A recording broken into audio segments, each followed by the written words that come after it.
I got my plan. I got my plans. I finally received my wish list plant. Actually, it's two of them. I got both of them. Thank you, Soil Vibes, for taking care of me.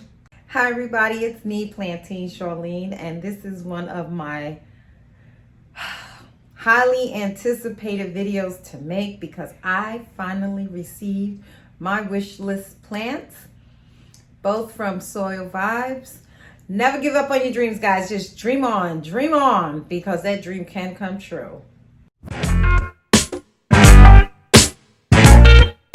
All right, guys, so my wish list plant, one of that I'm going to show you, is my Peru. Look at this. Look at that, guys. Look at that. Do y'all see that beauty? Do y'all see those leaves? And I have a new leaf coming right here. Yes, right here. I'm excited. This plant, this one was hard to find. And someone was actually going to give me a cutting because he had it. And he offered to give me a cutting. I kept forgetting to remind him. And then when I saw that this was on Soil Vibes website, I contacted her directly and said, please hold one of those for me. You know I'm going to buy it. And she did. She gave me a bunch of different pictures of the different ones that she had, because when it first came on the site and I didn't know, I was slow on buying it. I missed out, right? Move fast, because if you don't, you will miss out. So I decided, let me hurry up. And once she informed me that it was back on the site, she told me the day before, or at least like an hour or so before, she was going to post it back on her site. And like I said, I asked her to hold one for me, and she did. She gave me some pictures to show me which one I would like, to see which one I would like, and I chose this one. They all looked great, but she told me this one was the favorite of the ones that she had. So I said, well, then I'll take that one. And this is a beauty, a pure beauty. All right, guys, the first thing let's talk about is soil. With this plant being native to a jungle environment, you want to make sure that you have a soil that is moist and has no issues with drainage. The best way to get drainage is to add stuff such as perlite or pumice or orchid bark. That kind of leaves kind of space within the soil so it's not compact. And in addition, that soil should be able to run the water freely through it. That also helps with allowing oxygen to get to the roots of this plant, which is very important for the plant to thrive. If that soil is too compact, it will choke the roots of this plant. One of the signs that this plant is not receiving the proper oxygen is the stunt of the growth, and you won't see large leaves like this one. Another option to mix into your soil could be sand or vermiculite, or even, they say shredded bark is good for it, and peat moss, because you do want the plant to hold moisture. You just don't want it to hold it for too long, because again, if it's holding moisture for too long, it will choke the roots. Well, sorry, it won't choke the roots, but it will cause root rot. This plant does prefer to have soil that has a pH balance of 5 to 7.5. So if you don't have something that can test your soil pH, you can think about investing in getting one. You can find something on Amazon, Walmart, and sites like that. Next, let's talk about light. So as I noted, this plant is native to a jungle environment. And if you're used to or have ever seen a jungle environment, you know that there is very little light that can get past the canopy of the trees. So this plant does receive dappled light. So if there is any way that you can give it dappled light, And with that being said, so no bright sunny windows, or if you do artificial light, you want to move this plant the furthest away from that. It does appreciate that low light kind of a setting. How you'll know if you are giving your plant too much sun is that you'll see a brown or a red color on the leaves. That's a sign that the plant is, the leaves are burning. It is suggested that this plant be placed in a north-facing window. Okay, so let's talk pest.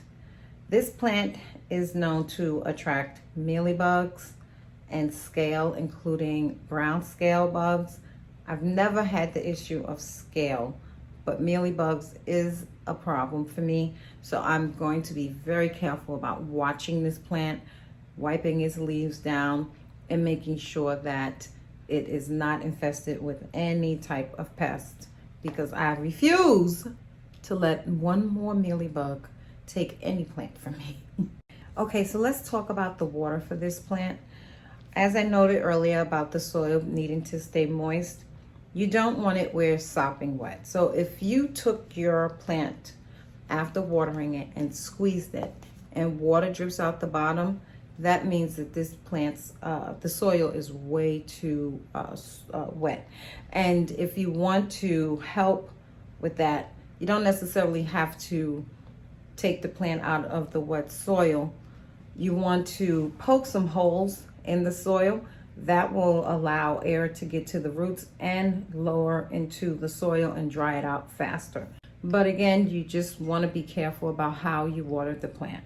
If it's about, this is about a 4-inch pot, so about 1 inch in, 1/4 of the soil to dry out at most. You don't want this plant to dry out completely, because it will not be good for this plant. Checking that soil to see if it's dry, up to about, like I said, 1/4 of the soil should do the trick. If you see that it is dry, then it's time to water it. You want to make sure that that water drains out of the soil quickly, and that will help you know that you watered the plant well and it's good to go. Okay, let's talk temperatures. This plant does prefer temperatures between 65 to about 85, maybe 60 to 85 degrees. And if it drops below, say 50 degrees, and that's the temperatures that's in your environment, the plant can go dormant. In order to help your plant come out of dormancy, you will need to have it in a warmer environment, at least 65 degrees or higher. Not above 85 though, because then that's just a little too warm for this plant. Though it is used to tropical temperatures, it doesn't mean that it has to be hot. Tropical humid temperatures is different from hot dry or hot hot. And since I touched on humidity, you'll want to give this plant some nice humidity. It doesn't need to be tropical 90% humidity, but I think if you averaged out 50 to 60% of humidity, this plant will be happy. If you are not able to do that yourself, you can do the basics of getting a humidifier and keeping the plant near that. You can put it on some gravel of rocks and water that. Make sure that this plant, see how this part of the plant is not sitting in the water. So if you have a decorative pot to put it in, that can sit in the water because the water won't get to the plant. But if you don't, and it's dealing with a pot that has drainage holes, make sure that you put the rocks up high enough and that the water is sitting below the highest level of those rocks so that this plant is not sitting in water. And having that sitting on that gravel will help with humidity levels. The water will evaporate and bring humidity to your plant, which is a good option for those who either don't want their whole home to be filled with this high humidity levels because it's too much for them to deal with, but they want the plant to definitely not kill. We don't want to kill. We want to allow the plant to still get what it likes, which is the humidity, since it is from a tropical / jungle environment. Okay, let's talk propagation. to propagate this plant, you want to cut it below a leaf node. At this time, there are no leaf nodes that I can show you on this plant. I believe they're all within the soil. But basically, if I have an example, I can show you guys. But a node is pretty much where you see like a bump on the stem. And if you do propagation, it should have at least 1 to 2 leaves on that stem. And then you can either stick it in dirt or put it in water and wait for roots to develop at least about 2 inches long. And then you can either put it back into the mother plant or you can start a whole new plant of your own. Easy peasy, right? Fertilizer.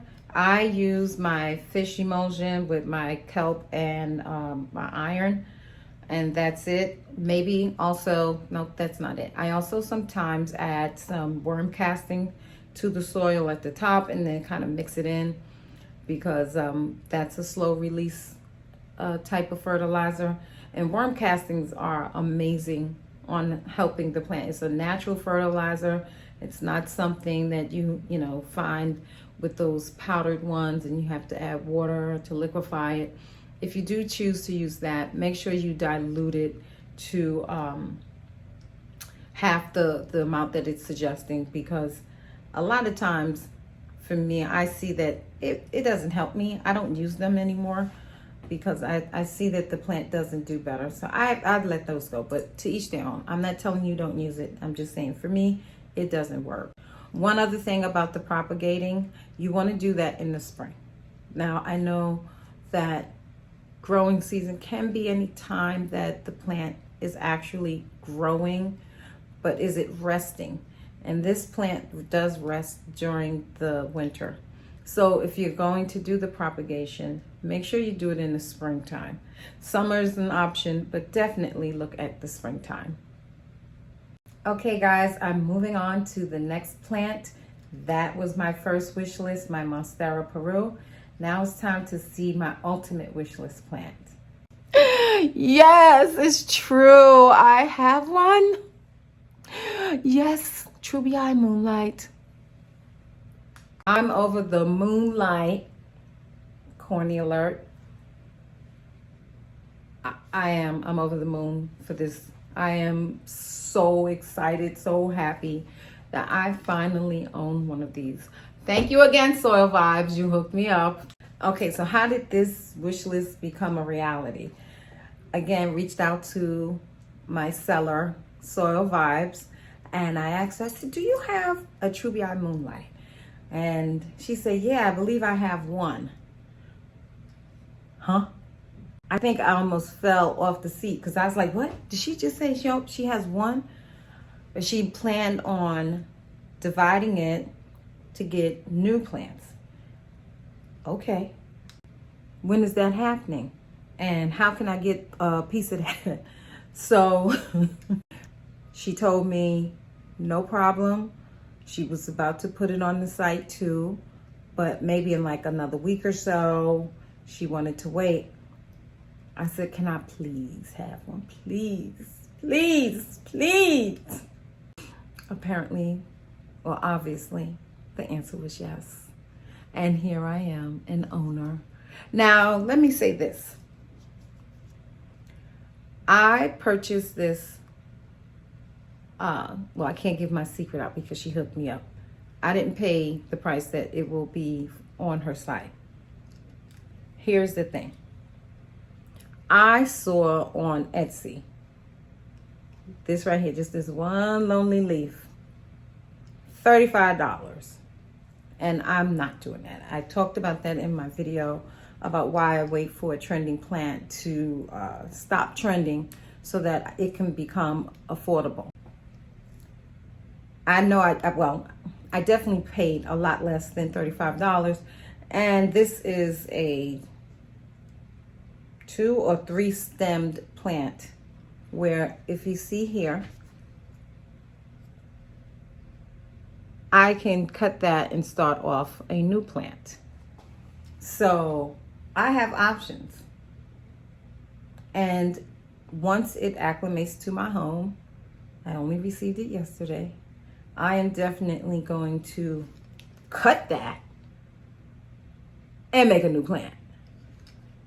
Actually, as I think about it, I noted earlier about nodes. So for anyone who is not sure what a node is, that's this that you see right here, right where this root is sticking out. You would want to cut below that area. You can either stick this in water or directly in the soil, and you will get roots, and the plant will start off either a new plant, or if you are putting it back to the mother plant, you can just make your plant a lot bushier or fuller. But I'm itching to snip that sucker so I can create another plant and be good. To be honest, guys, I'm so stuck on stupid that I own this plant. I care. I forgot. I forgot. Okay, so since I'm all stuck on stupid and I don't remember my plant care for this, for the Treubii, I'm going to give you guys what I found on the internet.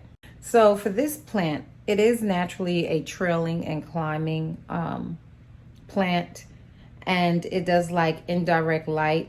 So if you have a window that has about, has, you know, afternoon sun, pull your plant back, or you can dapple that sunlight with a sheer curtain so that it's not getting full sun rays. This is a plant, like I noted, that you can have climbing upwards. So if you want to get a moss pole or a totem pole, you can have this plant trail upwards. The nodes on this plant will eventually grow into that totem pole or moss pole, and it can grow up to as high as 6 to 8 feet. This plant doesn't prefer cold temperatures. It can adapt to cooler temperatures, but if you're coming into a freezing season,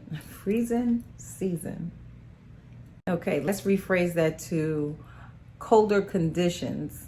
You don't want this plant sitting in a room or space or outdoors and the temperatures drop below 50. So if you know that a frost is coming, bring that plant in if you have it living outside, or if it's in a cooler space in your home, bring it into a warmer space during those colder season temperatures. For humidity, this plant does like high humidity levels. It adores it. So again, if you don't want it to be too high of humidity in your home, you can work around that. You can do the pebble option, the pebble tray option, and then the plant will get what it needs as far as humidity levels. This plant is not known for having much or any pest issues, but if you do happen to get any type of pest infestation on it, you can use the basic insecticidal soap, neem oil, or you can do the basic wipe down of the leaves and then rinse the plant off. Just give it a good shower to get anything that you might have missed, and the plant, just watch your plant carefully. This plant is a fast grower if it's given the right conditions. For those who have pets or small children, you want to be careful with this plant. It is highly toxic. It is not meant to be ingested by an animal of any type or any of us human beings. It is very, very bad for us. So if you do want to own one, just please consider the fact if you have small children or a pet that you keep it away from them. Cats can, you know, they're very nimble. They can jump up on things. So you have to think about where would you locate this plant that the cat does not get to it. If you have small children, you have options, you know, just put it on a high shelf where they can't reach it and you're good to go. So that is it. That is it. I am ecstatic inside. My dream on moment has now become reality on. I should scratch that out and put reality. I'm not, but I could if I wanted to. But anywho, I'm excited. I finally have my Treubii. I finally have my Peru. I'm good. I don't even know if I want to buy any more plants this year. Sorry, that's a lie. I'm talking crazy. I will be buying more plants this year, but Now that I have these, I know I will slow down on plants. At least, that's neither here nor there right now. I'm happy. Let's move on to me saying thank you very much for watching my video. If you haven't subscribed yet, I hope you do consider subscribing. Do you have any of these plants? And if you do, can you share some of your thoughts on the best way for me to care for it that works for you? And I can see if it works for me too. Don't forget to comment, like, click the bell to know when a new video is coming out. There's absolutely no pressure to anybody. I appreciate every last one of you, and I'm wishing you all a happy, healthy, blessed day today and every day that follows. Thank you, everybody. Bye.